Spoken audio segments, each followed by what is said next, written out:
ഇതിന് മുന്നേ ഞാനൊരു വീഡിയോ ഇട്ടുണ്ടായിരുന്നല്ലോ, പ്രവാസികൾ ഇൻഷുറൻസ് എടുക്കുന്നതിനെ കുറിച്ചുള്ള വീഡിയോ. ഒരുപാട് ആൾക്കാർ ആ വീഡിയോ കണ്ട് അഭിപ്രായങ്ങൾ അറിയിച്ച് ഒരുപാട് ആൾക്കാർ ഷെയർ ചെയ്ത് സന്തോഷം. അതിന്റെ കൂടെ ഒരു കാര്യം കൂടി നിങ്ങൾ ശ്രദ്ധിക്കേണ്ടതുണ്ട് കേട്ടോ. നമ്മളെ സുഹൃത്തിനുണ്ടായ ഒരു ദുരനുഭവം ഞാനിവിടെ വിവരിക്കുകയാണ്. അത് വ്യക്തമായിട്ട് കേട്ട് കഴിഞ്ഞാൽ എത്രത്തോളം ഗൗരവമാണ് ആ വിഷയം നിങ്ങൾക്ക് മനസ്സിലാക്കാൻ കഴിയും. നമ്മളൊരു സുഹൃത്ത്, അവൻ ഉമ്മ എന്ന് പറഞ്ഞാൽ ജീവനാണ്, ഉമ്മക്ക് തിരിച്ചും അവനോടും.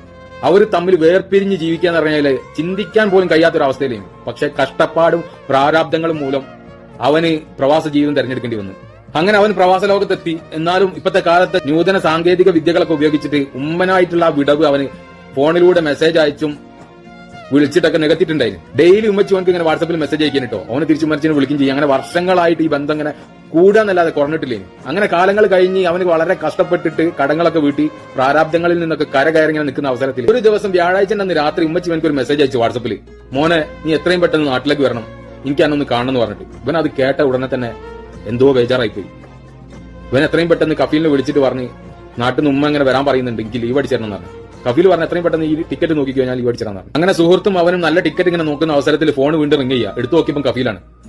കഫീൽ പറഞ്ഞു, മുഹമ്മദ് എന്താ ചെയ്യാ, ലീവ് അടിക്കാൻ കഴിയുന്നില്ലല്ലോ. എന്തേന്ന് ചോദിച്ചപ്പോ നിന്റെ പാസ്പോർട്ടിൽ ദിവസം കാണിക്കുന്നില്ല, പാസ്പോർട്ട് എക്സ്പയർ ആണെന്നാ കാണിക്കുന്നത്.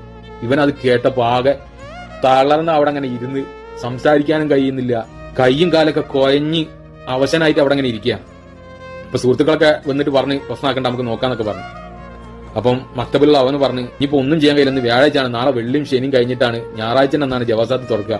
എമർജൻസി ആയിട്ട് ജവാസാത്ത് പോയിട്ട് ലീവ് അടിക്കണമെങ്കിൽ ഞായറാഴ്ച ആവണമെന്ന് പറഞ്ഞു.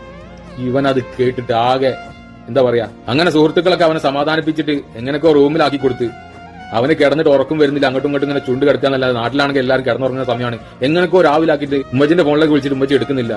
അവസാനം പെണ്ണുങ്ങളെ ഫോണിലേക്ക് വിളിച്ച് പെണ്ണുങ്ങളെ പറഞ്ഞ് നിങ്ങൾ കിടന്നുറങ്ങാന്ന് വിചാരിച്ചിട്ട് പറയാഞ്ഞിട്ടേനി, ഉമ്മച്ചിക്ക് ഇന്നലെ രാത്രി തന്നെ സുഖമില്ലാഞ്ഞിട്ട് ആശുപത്രി കൊണ്ടുപോയിട്ടുണ്ടായിരുന്നു പറഞ്ഞു. ഇതും കൂടി ഇങ്ങോട്ട് കേട്ടപ്പോ ഓൻ ആകെ ഇല്ലാണ്ടായിപ്പോയി. എന്താ ചെയ്യാ? അങ്ങനെ അവൻ എവിടേക്കും പോവാതെ, ജോലിക്കൊന്നും പോകാൻ കഴിയാതെ റൂമിൽ തന്നെ ഇരുന്നിട്ട് നാട്ടിലേക്ക് ഇങ്ങനെ വിളിച്ചോണ്ടിരുന്ന്, ഉമ്മച്ചാണെങ്കിൽ ഐസിന്റെ ഉള്ളിലാണ്, സംസാരിക്കാനൊന്നും കഴിയില്ല, ആകെ ബുദ്ധിമുട്ടായി നിൽക്കുകയാണ്. അങ്ങനെ വീട്ടിലേക്ക് ഇങ്ങനെ വിളിച്ചോണ്ട് തന്നെ ഇരുന്ന്. അങ്ങനെ ഞായറാഴ്ച ആയപ്പോൾ അവനും കഫീലും എത്രയും പെട്ടെന്ന് ജവാസാത്ത് പോയിട്ട് എമർജൻസി ലീവ് അടിച്ചിട്ട് നാട്ടിൽ പോകാനുള്ള എല്ലാ തയ്യാറെടുപ്പും എടുത്ത് നിൽക്കുന്ന അവസരത്തിൽ ഫോണിന്റെ റിങ് ചെയ്യുന്നു. നോക്കുമ്പോൾ പെണ്ണുങ്ങളാ. ഫോൺ എടുത്ത് നോക്കിയപ്പം പെണ്ണുങ്ങൾ പറഞ്ഞ് സങ്കടത്തോട് കൂടിയിട്ട് ഉമ്മ മരണപ്പെട്ടിട്ടുണ്ടെന്ന് പറഞ്ഞു.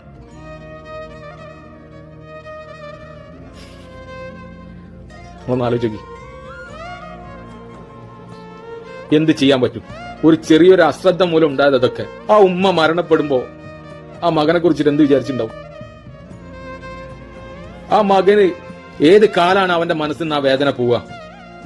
എത്ര പൈസ ഉണ്ടാക്കിയാലും ഈ ഒരു സമയം തിരിച്ചു കിട്ടുമോ ജീവിതത്തിൽ? നിങ്ങളൊന്ന് ആലോചിക്കും. അതുകൊണ്ട് ഈ വീഡിയോ